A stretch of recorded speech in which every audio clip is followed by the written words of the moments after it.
Much of Gaza is starving, but 10-year-old Yazan Al-Kafarna's case is especially awful. Born with cerebral palsy, his family couldn't access the specific food and medical care he needed to fight off his illnesses. There's nothing available for my son, his anguished father told a videographer working for CBC News when he met the family over the weekend. Before the war, we could get the food we needed. Now, all the food I used to get him isn't available. His hospital ward in Rafah is filled with other severely undernourished children. Dr. Bilal al-Shafi says what they're enduring is affecting their brains and development and will haunt them for life if they survive. Israel says such desperate scenes are not its fault, that the problem lies in distributing food inside Gaza. But pre-war, 500 or more trucks a day entered the territory. Now it's just a fifth of that.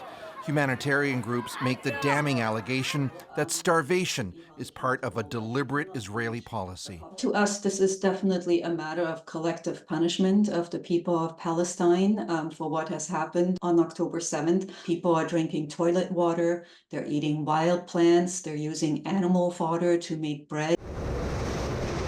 Nations have begun using airdrops as an insufficient stopgap, as the United States, arguably Israel's staunchest ally, joins a chorus of international voices urging Israel to let more aid trucks in.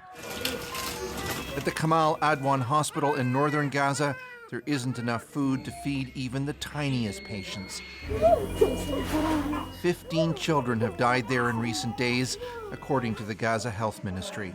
Doctors say mothers can't nurse their babies or give them any immunities because they themselves are too malnourished.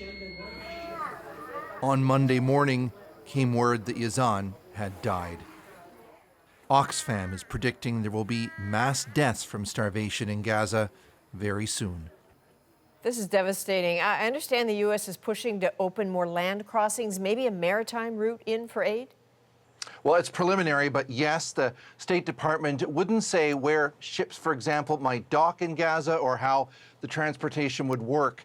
Canada, as we know, is preparing an airdrop, so is Belgium, but these are very modest measures and don't really come anywhere close to filling this vast need. Only more aid trucks and a ceasefire can do that.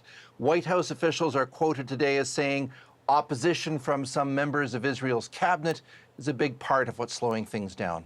Adrienne. All right, Chris Brown in London, thank you.